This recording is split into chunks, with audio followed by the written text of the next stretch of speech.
Hello my dear students, welcome back to the channel Eco and BST with Anurag. Students, today we will study value added method of measuring national income.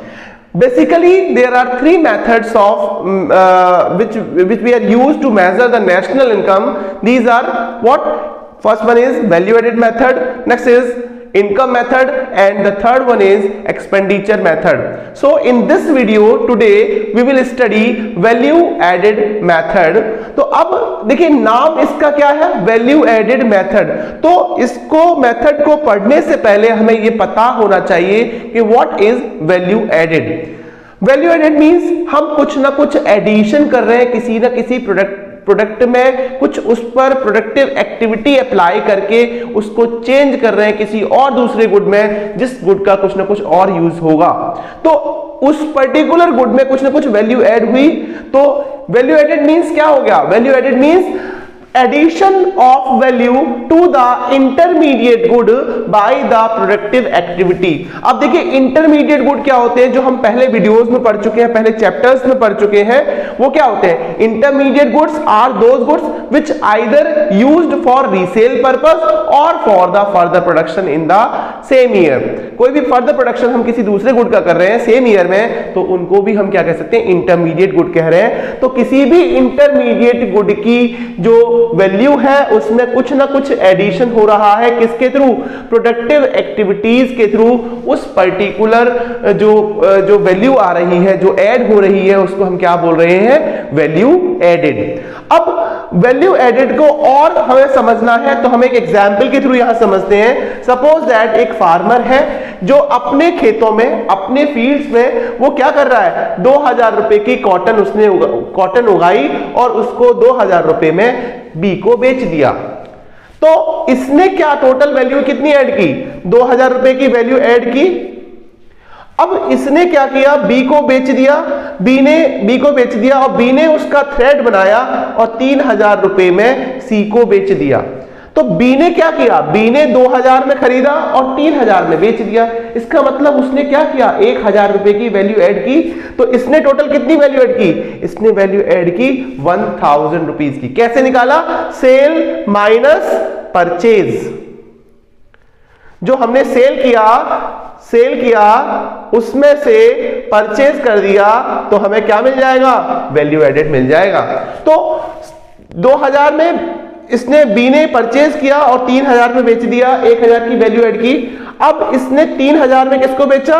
Cloth making company को, जो एक textile firm थी। उसने क्या किया? 4500 रुपए में cloth बनाया और 4500 रुपए में फाइनल कंज्यूमर को बेच दिया। तो जो वैल्यू यहां पर ऐड हुई वो कितनी हुई? वो यहां पर हुई 1500 की। कैसे? कि 3000 में उसने परचेज किया और सेल किया 4500 का, और परचेज कितना किया था? 3000 का। Difference is this 1500 rupees. तो वैल्यू एडेड मींस कि कोई भी वैल्यू जब हम ऐड कर रहे हैं, कोई प्रोडक्टिव एक्टिविटी कर रहे हैं, तो उससे जो उस गुड की नेचर चेंज होती है, तो जो उसमें वैल्यू ऐड होती है उस वैल्यू को हम बोलते हैं वैल्यू एडेड। अब नाउ फॉर्मूला क्या बन गया? फॉर्मूला बन गया कि value added means value of output minus intermediate consumption. Intermediate consumption का मतलब क्या हो गया?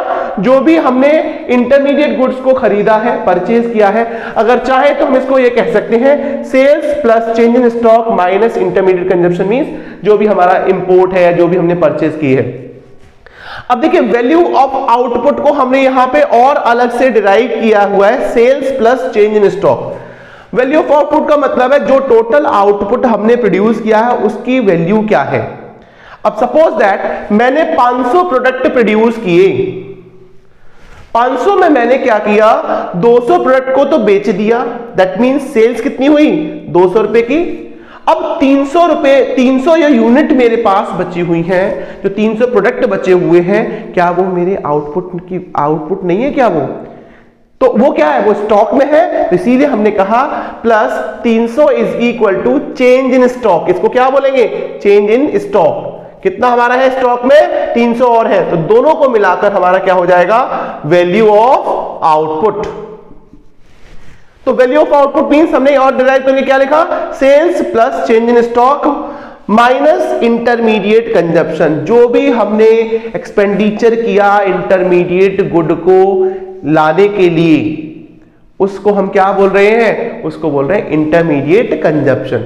अब देखिए वैल्यू एडेड को हम बोल देते हैं gross value added at market price, इसको बोलते हैं GVAMP। अब एक और चीज यहां पर नोट करने वाली है, अगर क्वेश्चन में हमें सेल्स दे रखा है तो हमें एक्सपोर्ट ऐड करने की जरूरत नहीं है। अगर सेल्स दे रखा है तो एक्सपोर्ट ऐड नहीं करेंगे। क्यों नहीं करेंगे?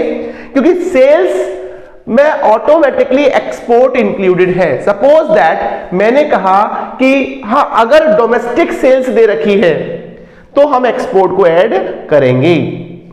जैसे मैंने 100 यूनिट बेचे, 50 यूनिट मैंने 60 यूनिट मैंने इंडिया में बेचे और 40 यूनिट्स मैंने कहां बेच दिए, वो मैंने बेची है किसी भी दूसरी कंट्री में बेच दिए। That means what? That means वो जो सेल्स हुई, टोटल सेल्स हुई, वो उसमें एक्सपोर्ट भी इंक्लूडेड है। बट अगर क्वेश्चन में हमें डोमेस्टिक सेल्स दे रखा है तो हमें एक्सपोर्ट वाली भी एंट्री ऐड करनी होगी अगर दे रखी है तो टोटल मिलाकर ये हो जाएगा हमारा सेल्स। ऐसे ही सेम इंटरमीडिएट कंजप्शन की बात करते हैं तो इंटरमीडिएट कंजप्शन में हमने कोई भी रॉ मटेरियल इंपोर्ट किया, अगर हमें इंपोर्ट दे रखा है क्वेश्चन में, अगर हमें क्वेश्चन में इंपोर्ट दे रखा है तो हम वहां, सॉरी परचेज दे रखा है, मैं गलत बोल गया, परचेज दे रखा है तो हम वहां पर इंपोर्ट को ऐड नहीं करेंगे। ये बिल्कुल नहीं करेंगे import, because import is already included in purchase. But अगर डोमेस्टिक परचेज दे रखा है तो हम इसको ऐड करेंगे और टोटल हमारा क्या हो जाएगा, परचेज आ जाएगा। That is intermediate consumption.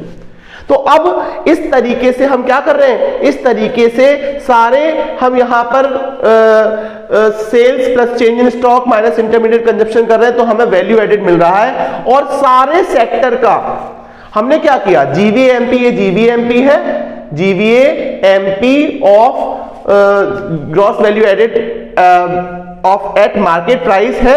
अब सभी सेक्टर का, प्राइमरी सेक्टर का, सेकेंडरी सेक्टर का और टर्सरी सेक्टर का GVA हम कैलकुलेट कर सकते हैं अलग अलग, और सभी सेक्टर को तो हम सम ऑफ GVAMP कर लें तो क्या हो जाएगा, दैट इज GDPMP, इसके बराबर हो जाता है ये, GDPMP के बराबर। तो sum of GVAMP of all the sector will be included और will be equal to the GDPMP, और फिर हम उससे नेशनल इनकम निकालेंगे। तो पहले डोमेस्टिक इनकम निकाल सकते हैं, डायरेक्ट निकाल सकते हैं नेशनल इनकम, तो माइनस डेप्रिसिएशन कर देंगे GDPMP में से, माइनस NIT कर देंगे, we will get net domestic product at factor cost, that is domestic income. और अगर इसमें हम NFI ऐड कर देंगे तो हमें नेशनल इनकम मिल जाएगी, जो पिछली वीडियोज में हमने आपको पूरा सिखाया है किस तरीके से कैसे हम ये कन्वर्ट करते हैं। ठीक है, अगर आपको ये फिर से देखना है तो आप मेरी पिछली वीडियोस में जाकर देख सकते हैं, वहां पर ये पूरा प्रोसेस है कि how we can convert one aggregate from other aggregates. ठीक है, अब ये जो मेथड है ये हमें समझ में आ गया। अब इस मेथड को जब हम परफॉर्म कर रहे होते हैं, इस मेथड से हम कैलकुलेशन कर रहे होते हैं, तो हम इसको क्या, हमें सावधानियां, क्या प्रिकॉशंस हमें लेनी होती हैं। तो first precaution is intermediate goods are not to be included in the national income. अब देखिए इंटरमीडिएट गुड जो होंगे हमारे, वो हम ऐड नहीं करेंगे नेशनल इनकम में। क्यों? क्योंकि फाइनल गुड में, देखिए फाइनल गुड क्या है, यहां पर 4500 है। अगर हम इनका सम कर लें वैल्यू एडेड का, 2000, 1000 और 1500, इन सब का सम कर लेंगे, हमारे को क्या मिलेगा, दैट इज इक्वल टू 4500। ये सभी का इक्वल जो है वो 4500 बैठेगा। तो अगर फाइनल गुड है, फाइनल गुड 4500 का वैल्यू इसकी बैठ रही है, इसका मतलब क्या है, इसी फाइनल गुड में ही ऑल जितना भी इंटरमीडिएट परचेजेस हमारी लगी है, इंटरमीडिएट गुड्स है जो हमने परचेज किए थे, उन सभी की वैल्यू इसी में ही इंक्लूडेड है। तो that is why while calculating national income from value added method we will not include the value of intermediate goods, because the value of intermediate goods is already included in the final goods. Next is sale and purchase of second hand good is not included but the commission और brokerage will be included. देखिए, जब भी हम second hand good को sale कर रहे हैं या परचेज कर रहे हैं तो हम उसकी वैल्यू को ऐड नहीं करेंगे नेशनल इनकम में। क्यों? क्योंकि एट द फर्स्ट टाइम जब वो सेल हुआ होगा, जब वो परचेज हुआ होगा, तभी उसकी वैल्यू ऐड हो गई होगी नेशनल इनकम में। बट आज की डेट में अगर हम सेकेंड हैंड गुड को सेल या परचेज कर रहे हैं तो उसकी वैल्यू ऐड नहीं होगी। बट इसमें जो ब्रोकरेज है, जो भी कमीशन है, जो मीडिएटर्स या जो मिडिल मैन है वो ले रहे हैं, बिकॉज तो वो ऐड होगा, because at this time they are producing some protective activities and that income is the factor income of those जो भी हमारे मिडिल मैन है उनकी है। तो जो भी कमीशन होगा सेकेंड हैंड गुड की सेल एंड परचेज इंक्लूड नहीं होगी, बट जो कमीशन और ब्रोकरेज उन सेकेंड सेल और परचेज पर लिया जा रहा है या दिया जा रहा है वो इंक्लूड होगा। Now production of services for self consumption are not included. Suppose that मैं अपने बेटे को पढ़ा रहा हूं, दैट मीन्स व्हाट, मैं प्रोडक्शन कर रहा हूं सर्विसेज का फॉर सेल्फ कंजप्शन, मैं अपनी फैमिली के लिए, वो इंक्लूड नहीं होगा। क्यों नहीं होगा? बिकॉज मैं अपनी फीलिंग्स को मेजर नहीं कर सकता, मैं अपनी फीलिंग्स से मैं मेरे फीलिंग्स मेरे बेटे के साथ है उसका हम मॉनेटरी वैल्यू नहीं लगा सकते।